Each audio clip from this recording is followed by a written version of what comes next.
Hey everybody, this is Alex Merced from alexmercedcoder.com, and what I'm going to be doing over the next several videos is we're going to make a stack application, a full stack single page application using Express and React. So that means we're going to create two applications, a backend application using Express that delivers an API pulling from a Mongo database. I'll be using a local Mongo database for this purpose.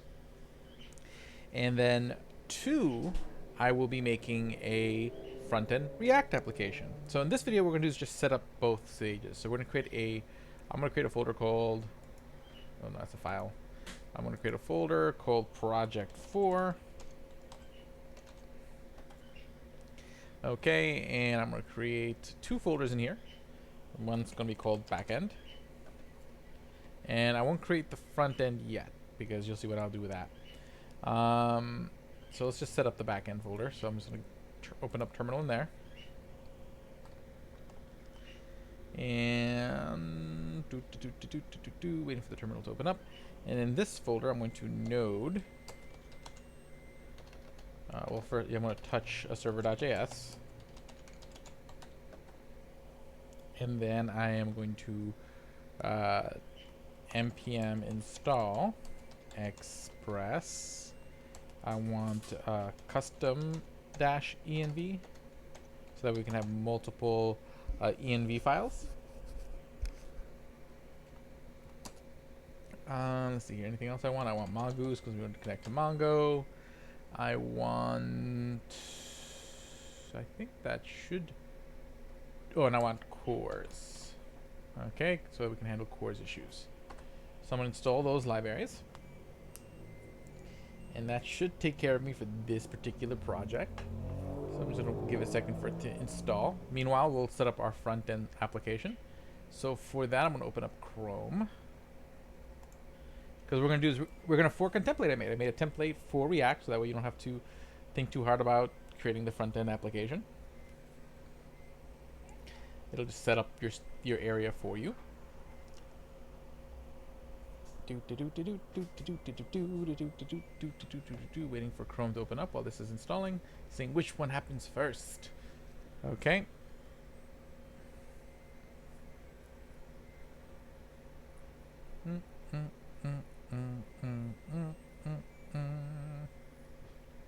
Where's Chrome?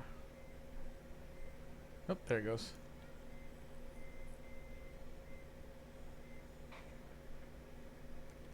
Chrome has opened up, and now I want to head over to GitHub.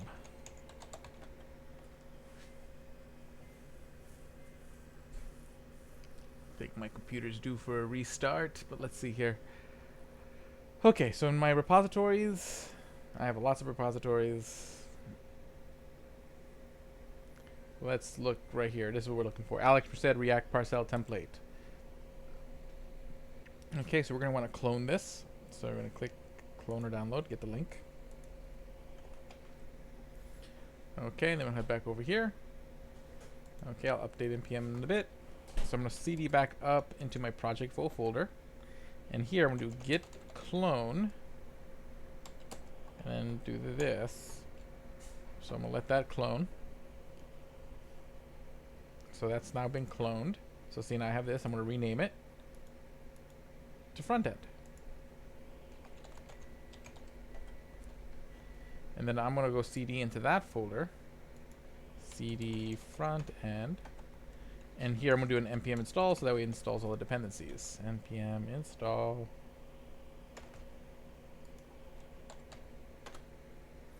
So that's going to install all the dependencies. So this is again our React project, which we'll get to eventually. We're going to focus on the backend server.js first. So that's beginning to install. So while we do that, let's continue setting some stuff up in here. I want to set up create a couple files. Of course, the obligatory is .gitignore. Okay, and then of course in our .gitignore, what I am going to do, well, we'll come back to that, but I'm just going to show you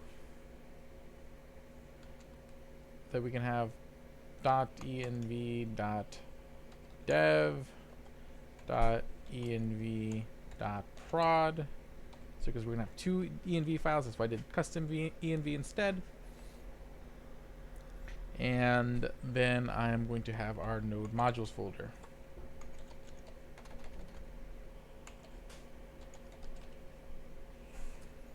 Cool, so I'm going to save that in there. I am going to create two env files. Okay, and that's going to be .env dev for our base area local development environment. And new file. Oh, created that in the wrong folder.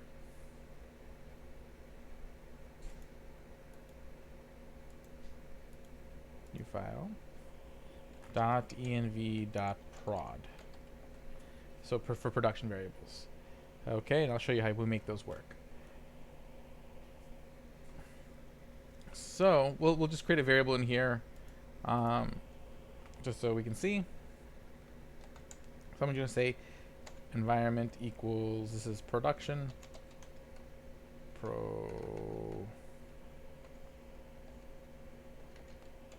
production. Okay, and that one. And then here, env equals development, just to test it out. Okay, and then we're going to go to our package.json. Where's our package.json?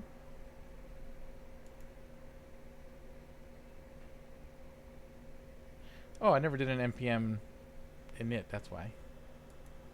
So we need to do that.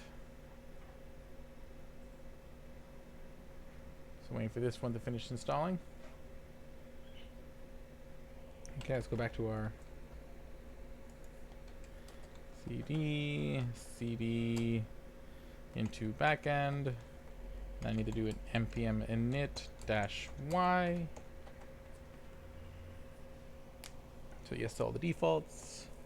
There's our package.json file. Does it have our dependencies and everything? Oh, here we go. Dependencies, cores, custom env. Good, good, good. So that all looks good to me. So what I want to do is create some scripts. Okay, I'm going to create one script that's called, one is going to be called dev. And what this does, basically what you can do is you can put in certain variables inside your node commands. So we're going to do node env, or I think it's just actually all uppercase. Node env equals dev, and then we do node server or nodamon server.js. Okay, and then we'll do another script, prod.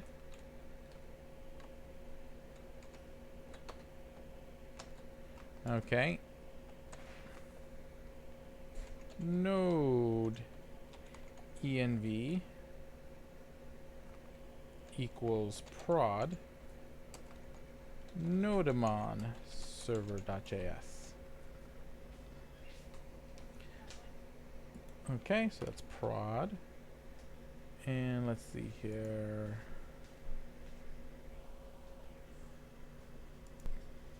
Okay, and so we create those two scripts. Because what's going to happen is that depending on what my node env does, it's going to, whatever this variable is, that's the environmental, that's the .env file it's going to use. Cool. And let's see here. So that's that. And I don't need nodamon here, just be node. And let's just test that that works. So in that case, we're going to require custom env. I think it's .config true. If I remember right. I think, let me go read up on custom env. It's just reading it 2 seconds ago. I'm pretty sure it's pass in the true, and then that's the thing. There's a couple different ways you can do it.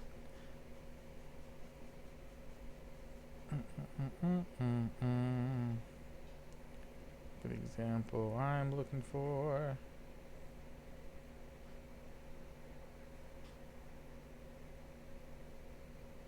Oh, I think that's what I'm looking for. .env.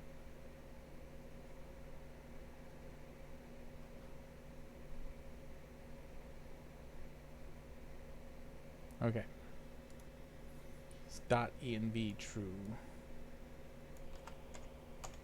Okay, cool. Save.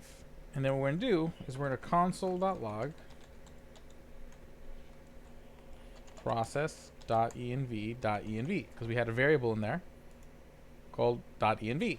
So if when we do the development command, it should console log development, and when we do the prod command, it should console log production because it's reading the different. Because basically the way this works is that when you pass in true as an argument, it's going to look that you passed in that node environment variable that we passed in our scripts, and it's going to use that to figure out which one to pull. So since node env equals dev and 1, it'll pull up the dev file, and if it's node env equals prod, it would bring up the prod file. So let me save this, and let's test this out.